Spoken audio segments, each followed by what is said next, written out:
Bonjour tout le monde. Donc, on va voir cette fois-ci le cours sur les fractures du col du fémur. Donc, c'est une fracture qui est fréquente chez le sujet âgé, en particulier de sexe féminin.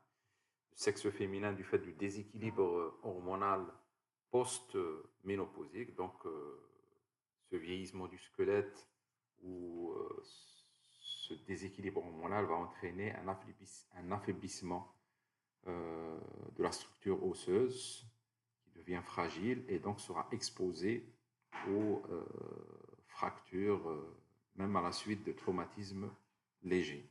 La radiographie du bassin et de la hanche sont la clé du diagnostic. Ils permettent de situer le siège de la lésion au niveau de l'extrémité supérieure du fémur et donc poser le diagnostic. Ils permettent d'évaluer la gravité et donc le pronostic, et ils permettent surtout de poser l'indication thérapeutique.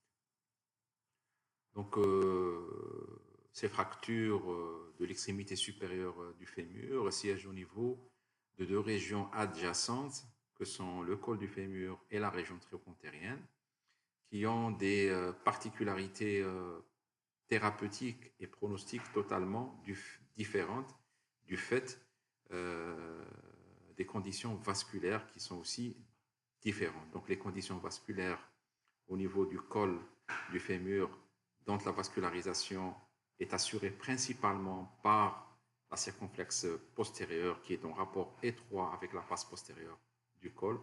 Donc cette vascularisation est souvent touchée lors du traumatisme, ce qui expose ces fractures, c'est-à-dire les fractures du col du fémur, aux pseudarthrose et à l'ostéonécrose de la tête fémorale.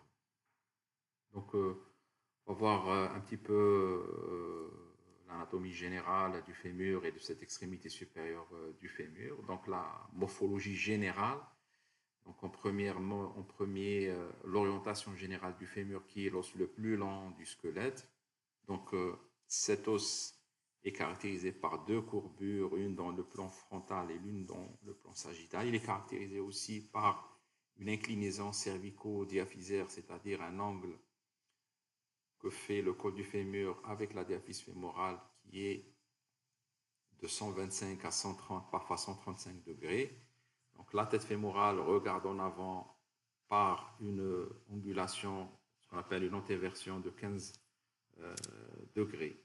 Donc au niveau du col du fémur, il est caractérisé par deux corticales, une corticale externe et une corticale interne. On appelle l'arc d'Adam ou l'éperon de Merkel. Et puis, il y a ces fameux travées spongieux, cervicaux, trochantériens, céphaliques, d'accord, qui sont des groupes de tension et de compression au niveau de l'extrémité supérieure du fémur, qui délimitent une région de fragilité qu'on appelle le triangle de Ward, qui est dépourvu de travées osseux. Donc voilà, sur une radiographie de face, comment se présentent ces différents travées spongieux, cervicaux, de tension et de compression, et céphaliques. Donc, la vascularisation du fémur proximal, en particulier au niveau du col et de la tête fémorale, est de type terminal. Donc, elle est largement assurée au niveau de la région trochantérienne, mais vulnérable au niveau de la tête fémorale. Donc, trois pédicules d'importance décroissante vont irriguer l'extrémité supérieure du fémur, en particulier le col et la tête fémorale, que sont le pédicule principal postéro-supérieur qui irrigue les trois quarts supérieurs de la tête, le pédicule inférieur qui irrigue le 1 quart inféro-interne de la tête fémorale, et le pédicule interne, donc c'est l'artère du ligament rond, qui irrigue la zone périfovéale. Il n'y a pas vraiment d'anastomose en aval, donc la vascularisation elle est de type terminal et donc très vulnérable. Voilà schématiquement cette vascularisation antérieure et postérieure travers les vaisseaux circonflexes. Là aussi, vascularisation de la tête qui montre les territoires pris en charge par les artères circonflexes antérieures, postérieures, et avec les différents rameaux et enfin l'artère du ligament.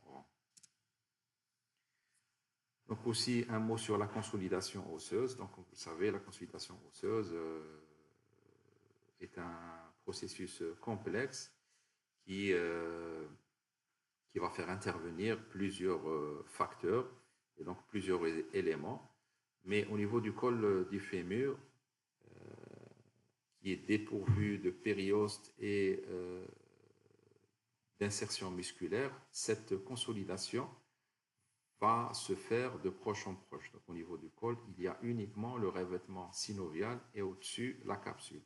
C'est une consolidation perprémum qui se fait par cale corticale endostale bord à bord, ce qui fait que pour qu'on puisse avoir une consolidation, il faut avoir une compression maximale des surfaces fracturaires. Cette consolidation, elle est lente, elle peut s'étaler sur 3 à 6 mois et exige une neutralité complète, parfaite, mécanique, avec une vascularisation qui est suffisante.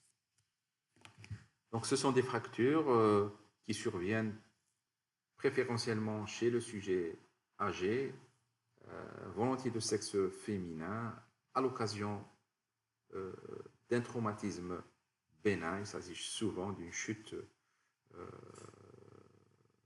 de sa propre hauteur. On peut la retrouver chez le sujet jeune, mais à ce moment-là, le traumatisme est beaucoup plus violent. Donc chez le sujet âgé, il est à noter qu'il y a souvent association à d'autres retards qui peuvent compliquer la prise en charge thérapeutique. Donc c'est une fracture articulaire ou ostéocartilagineuse ou en os cortical cervical qui est caractérisée par de faibles surfaces de contact, par de mauvaises conditions mécaniques et vasculaires de consolidation, et donc qui est menacée par la pseudarthrose, la nécrose de la tête fémorale et sa corollaire, donc la coxarthrose. Donc l'intérêt thérapeutique dans ce cas, avec un objectif primordial chez le vieillard, c'est le lever précoce, pour éviter les complications de décubitus, ces complications qui peuvent entraîner le décès. Donc le débat est ouvert entre la place de l'ostéosynthèse qui est réservée en priorité aux sujets jeunes et l'arthroplastie qui est réservée en priorité aux sujets âgés. Donc pour l'étude anatomo-radiologique, il faut savoir qu'il y a plusieurs classifications. Chacune a un intérêt.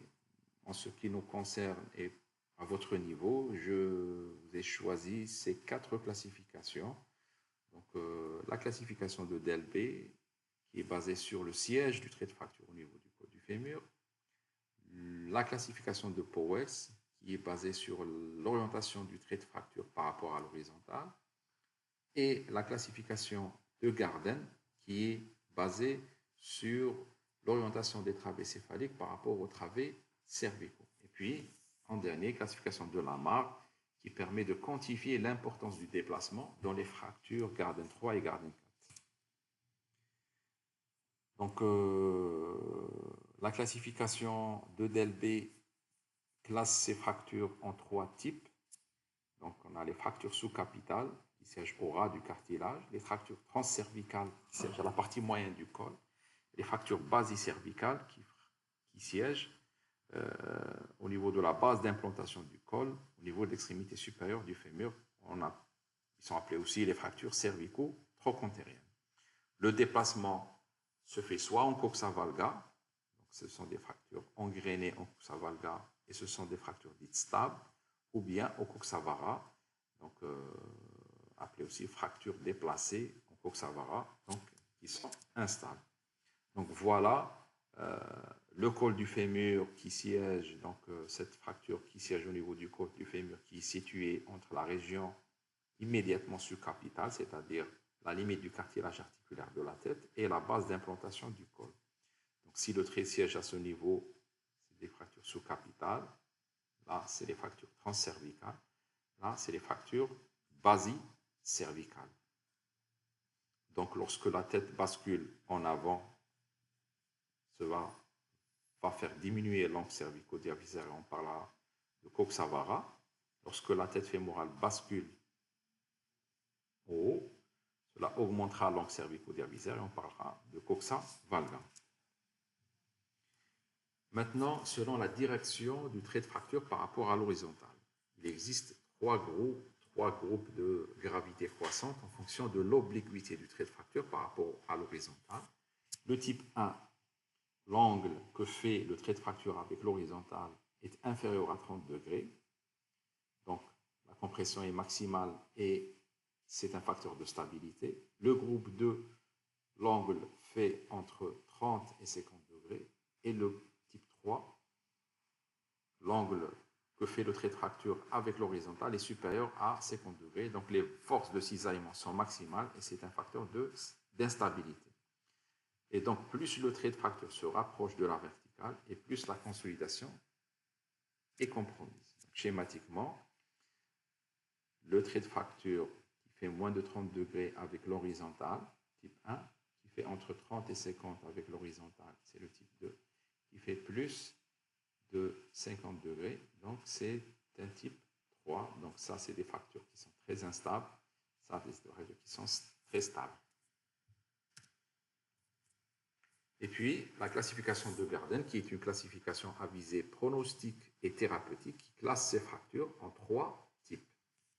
Le type 1, les travées céphaliques sont verticalisées et font un angle de plus de 160 degrés avec les travées cervicaux, ce qu'on appelle les fractures engrainées en coxa valga, qui peuvent se désengrainer. Le type 2, les travées sont brisées mais ne sont pas déplacées, donc ce sont des fractures complètes sans déplacement. Le type 3, les travées toujours céphaliques sont horizontalisées. C'est une fracture à déplacement partiel autour d'une charnière. Les fragments sont solidaires, la tête bascule en varus et en dedans. Les travées du fragment distal tournent en rotation externe et sont vues verticales de profil. Les deux surfaces fracturaires regardent en avant. Le type 4, les travées toujours céphaliques, ont une direction normale, mais décalée en dedans par rapport aux travées cervicales. Ce sont des fractures à déplacement total et toute la synoviale antérieure et postérieure est déchirée. Les deux fragments sont complètement désolidarisés. Donc, schématiquement, voilà le Garden 1, 2, 3 et 4. Les travées céphaliques dans le Garden 1 sont verticalisées, donc ils font plus de 160 degrés avec les travées cervicaux. Donc c'est une fracture engrainée, les deux fragments gardent un contact.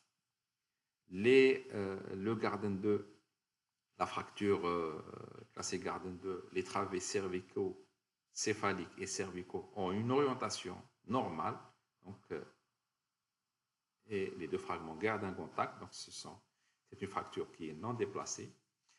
Garden 3, les travées cervicaux céphaliques sont horizontalisés et les travées cervicaux sont verticalisés. Le fragment distal tourne en rotation externe. On voit le petit trochanter qui est très visible. Et la tête bascule en varus.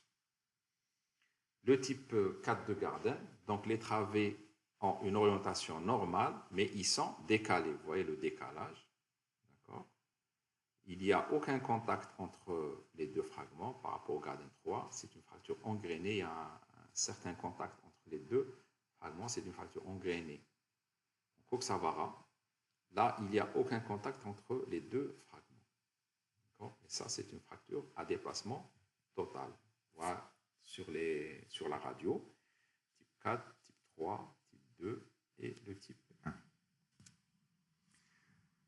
Donc, pour le type 1 et le type 2, ce sont des fractures peu ou pas déplacées. Pour le Garden 3 et Garden 4, ce sont des fractures déplacées. Et pour quantifier l'importance du déplacement dans la fracture Garden 3 et Garden 4, il y a eu la classification de Gard, de Lamarre. Donc, ici, on trace, on repère un point I qui est à la jonction. On fait d'abord le centre de la tête, donc le point I qui est à la jonction 2 tiers supérieur, tiers inférieur de la tête. Et on repère ce point ici au niveau du bord inférieur de la corticale distale de la fracture. Si ce point est au-dessus, qu'on appellera point U, au-dessus du bord inférieur de la fracture du bord distal, c'est un moyen déplacement. Si ce point U est au-dessous, c'est un grand déplacement. Donc Lamarre quantifie le déplacement et part de fractures Garden 3 et 4 à moyen et à grand déplacement. Si la tangente, c'est-à-dire ça, si la tangente à la base du col passe sous un point situé à l'union 2 tiers supérieur, 1 tiers inférieur, on parle moyen déplacement. Si la tangente, cette ligne, passe au-dessus de ce point, on parle de grand déplacement. Donc la notion d'instabilité et de stabilité de cette fracture est importante à noter. Les fractures stables, ce sont toutes les fractures spontanément engrainées, mais qui peuvent se désengrainer après réduction et doivent être fixées. Les fractures instables, ce sont toutes les autres fractures. Donc le type 1 et le type 2 de Garden consolident régulièrement après ostéosynthèse, et le type 3 et le type 4 présentent souvent un gros risque de pseudarthrose et d'ostéonécrose de la tête fémorale. Donc, la fracture spiroïde, c'est une particularité des sujets jeunes qui survient à la suite d'un traumatisme violent. Le trait part du heel ici, de la tête fémorale et se dirige, c'est une fracture qui fait une spire au-dessus du petit trochanter, avec souvent un troisième fragment qui est communitif. Et le déplacement se fait en chevauchement et varisation. Donc c'est une fracture particulière du sujet jeune qu'on appelle la fracture spiroïde.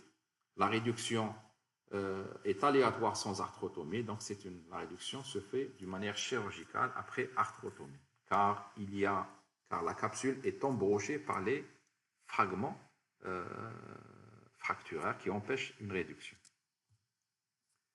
Donc, le diagnostic de cette fracture à l'arrivée du patient,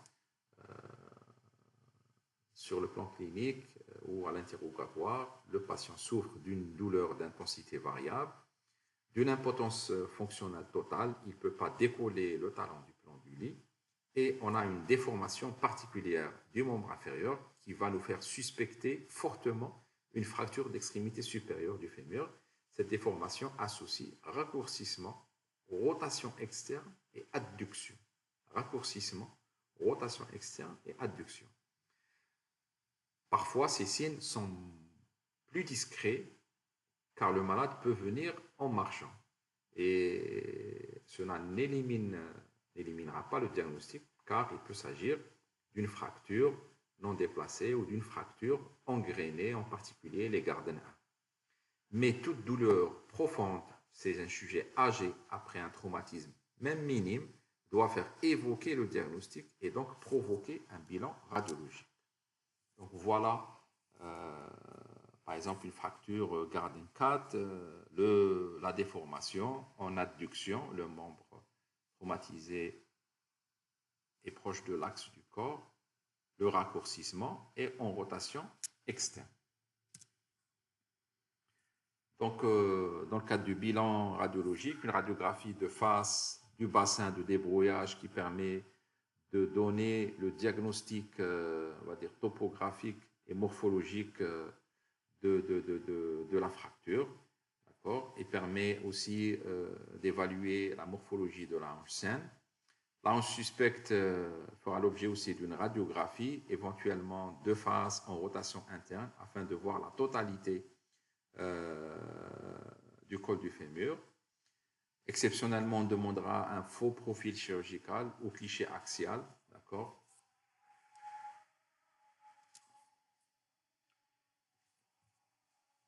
Mais dans tous les cas, un bilan s'impose en urgence afin de mieux évaluer les indications chirurgicales et de diminuer le risque opératoire, particulièrement chez le sujet âgé. Donc l'âge, les antécédents, très important à noter, l'environnement familial, le degré et le niveau d'activité et le degré d'autonomie, donc la qualité et le périmètre de marche, le psychisme, très important, donc distinguer entre le vieillard alerte et le vieillard grabataire, et puis un examen clinique et paraclinique, biologique, radiologique, thorax, ECG, écho-cœur, et puis rechercher d'autres affections compensées ou décomposées dont il faudra prendre en charge avant d'entamer le traitement chirurgical. Donc l'évolution spontanée, c'est-à-dire en l'absence de traitement de ces fractures, se fera vers les complications de décubitus et les décompensations de tares, donc différents tares cardiovasculaires par l'insuffisance cardiaque, insuffisance coronarienne, troubles du rythme, déséquilibre hypertensif, respiratoire, asthme, bronchite, emphysème, athérosclérose, donc toutes les tares possibles et imaginables. Les complications de décubitus, donc en l'absence de traitement, sont fréquentes et graves, thromboemboliques, bronchopulmonaires, infections urinaires, complications cutanées, en particulier les escarres. Donc, après traitement chirurgical, certaines complications immédiates peuvent survenir d'ordre anesthésique, hématome post-chirurgical, luxation de prothèse, fracture du col du fémur en péropératoire ou bien collapsus du fait de la cimentation de la prothèse.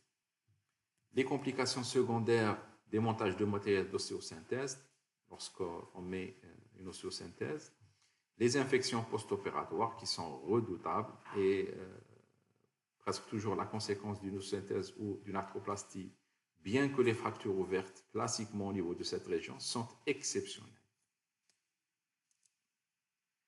Les complications tardives, donc si ostéosynthèse, on peut avoir une pseudarthrose, ostéonécrose de la tête fémorale ou bien une coxarthrose post-traumatique. Si prothèse, luxation prothétique ou bien usure cotyloïdienne. Les lésions associées, donc en plus de la fracture du col du fémur, en particulier chez le sujet jeune, lors d'un traumatisme violent, on peut avoir une association avec une fracture de la diaphyse fémorale ou de l'extrémité supérieure du fémur dans le cadre du polytraumatisme. Alors, le traitement de ces fractures, d'abord rétablir la fonction, permettre le lever précoce, si possible, la plus précoce en particulier chez le sujet âgé. Et donc, ce traitement est exclusivement chirurgical puisqu'il n'y a pas une tendance spontanée à la consolidation et donc la traction continue ne peut constituer qu'un traitement d'attente et non pas un traitement définitif. Alors l'indication chirurgicale doit être posée en fonction de plusieurs paramètres. D'accord ? Cette indication chirurgicale permet un sauvetage vital du sujet âgé et on doit tenir compte des différents tares et redresser les différents paramètres pour pouvoir traiter ces patients. Alors, les moyens thérapeutiques, on a deux grands moyens. Le traitement conservateur, donc on va conserver la tête et le col du fémur. Et les moyens radicaux, c'est l'arthroplastie. Donc, premièrement, l'ostéosynthèse, elle permet d'obtenir la consolidation par une réduction anatomique de la fracture et une contention par un montage stable et solide. Les avantages, c'est le rétablissement de l'anatomie. Les inconvénients, on a un pourcentage élevé de complications immédiates ou tardives, à savoir surtout l'ostéonécrose de la tête fémorale et la pseudarthrose. Donc cette réduction se fait souvent par manœuvre externe, sur une table orthopédique, ce qu'on appelle une table sous contrôle radioscopique, qui permet par ces manœuvres de réduire la fracture et de faire une ostéosynthèse extra-articulaire, c'est-à-dire sans arthrotomie. Les moyens de fixation sont le vissage, la lame plaque, le clou plaque, la DHS, donc dynamic hip screw, ou bien vis plaque dynamique, donc après réduction d'une fracture basicervicale, ou bien par cet implant innovant qu'on appelle le Targan FN, qui est une plaque, qui est un vissage télescopique appuyé sur une plaque. Donc ici, fracture basicervicale de l'extrémité supérieure du fémur, réduction ostéosynthèse par DHS et l'aspect après consolidation et ablation du matériel. Alors l'arthroplastie, elle permet un lever précoce et un appui immédiat. Elle évite les complications de l'ostéosynthèse, c'est-à-dire la pseudarthrose et l'ostéonécrose de la tête fémorale. Mais elle a un inconvénient par rapport à sa longévité. Donc les différents types de prothèses, on a cervicocéphalique monobloc type Moore ou Thompson, scellé, c'est-à-dire c'est une prothèse qu'on va cimenter. Les prothèses intermédiaires, avec une mobilité intermédiaire au sein de la prothèse. Et puis l'arthroplastie totale, on va remplacer et le col du fémur et le cotyle. Alors, quelles sont les indications du traitement chirurgical? Toutes les variétés de fractures de l'adulte jeune jusqu'à 60 ans doivent bénéficier d'un traitement conservateur, à savoir réduction et ostéosynthèse. Donc, ce sont les fractures entraînées en coxa valga, les fractures Powell's 1, Garden 1, quel que soit l'âge, Powell's 2, Garden 2, les fractures spiroïdes également, voire même les Garden 3 et 4 à faible déplacement chez le sujet de moins de 70 ans avec un bon état physiologique. L'arthroplastie doit être réservée aux sujets âgés au-delà de 75 ans, en particulier les fractures Garden 3 et 4 à faible déplacement et à très mauvais état général, les fractures Garden 3 et 4 à grand déplacement. L'arthroplastie totale est réservée aux sujets âgés, alertes ou en cas d'association à une hanche arthrosique, c'est-à-dire qu'il y a coexistence ou préexistence d'une coxarthrose avant la fracture. Donc voilà, merci de votre attention.